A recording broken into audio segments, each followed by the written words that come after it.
Hey guys, today I'm checking out Moonlighter 2 demo by Digital Sun. Haven't played the first game, so I'm going into this one completely blind. The full release date hasn't been announced yet, but is expected to launch in the US summer of 2025. Moonlighter 2 is a mixture of dungeon crawling and shopkeeping. Basically, you explore dungeons, gather loot from chests, and with a bit of inventory management, increase the price of these items before selling them in your shop. It is a satisfying loop of action and management that rewards both risk and smart pricing. If you're curious about the original Moonlighter, it is currently 85% off on Steam and going for $4.35 Australian money. Not a bad pickup if you want to check out where it all started. When checking out the settings, the usual stuff's there, so sound, audio, sliders, and the graphics options, but I noticed there wasn't any button remapping. The controls are pretty basic though, so it's not a huge issue, but it would have been nice. Game also suggests using a controller. I assume that's to make the movement and dodging in all directions a bit smoother. I played one and it felt pretty natural. The intro is pretty standard with a clean voiceover and a nice stylized graphic art that sets the tone well. Once you load into the actual game, the tutorial map follows the usual dungeon crawler style. It introduces combat moves, dodging and mechanics progressively, which helps you ease into the flow without feeling overwhelmed. The combat system is pretty straightforward with light and heavy attacks, dodge rolling, weapon specific abilities. In the demo it showcases two weapons, the sword and the gauntlets. After each section of the dungeon, depending on the path you take, you are given a rewards chest.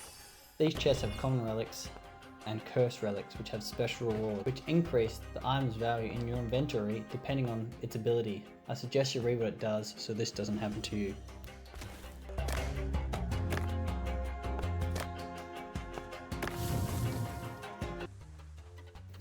Here's some combat from a minor boss.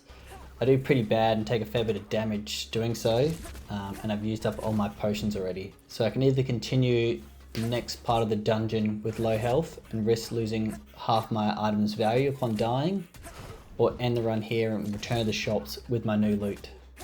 So I choose to end my run here, and I show you a little bit of item management as well.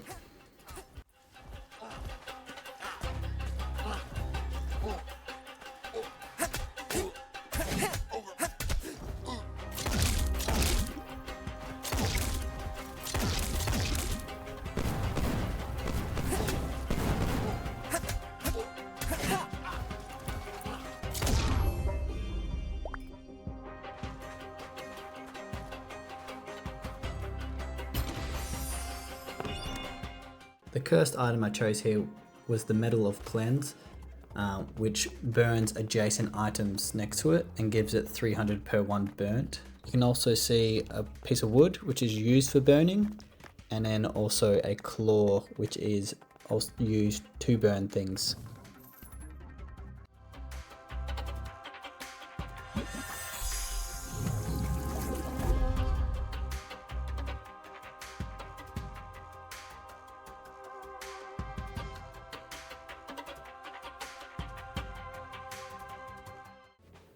After ending your run, you then move into the store to sell your loot. Once open the store, you get a perk which boosts the selling price in various ways. You continue to get these perks after every couple of sales, so it's worth trying to synergize your perks to increase the price. You start off with one boost effect and one charm effect, which you'll get back one randomly after each sale. Boost effects increase the price of your item by a set amount. This is usually useful for the cheaper items, and also a charm effect which increases the sale value by a percentage. Using your perks to boost these effects will increase the amount you can earn.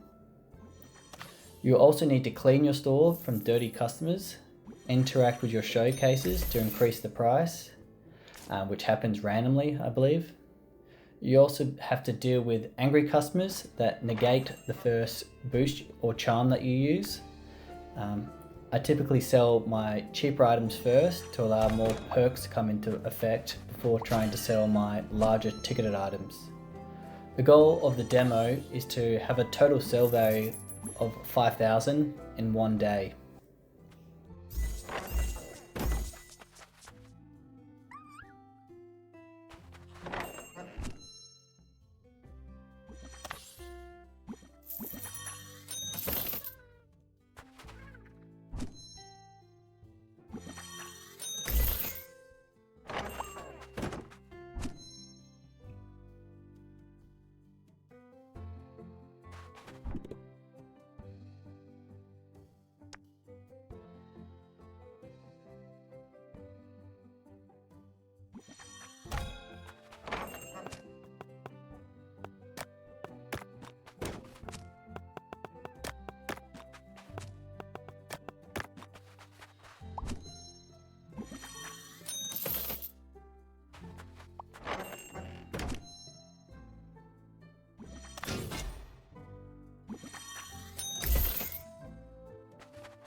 I did run into a few glitches and gripes. First is a video of me getting stuck in the shop menu, and then after that I got stuck on an invisible wall just before the boss. And lastly, which I'm unsure if it's just me or the game, but when I seem to dodge roll against the boss, my character seems to do a little extra sprint before rolling. I tried different ways to combat this, but just couldn't find a way to successfully dodge correctly.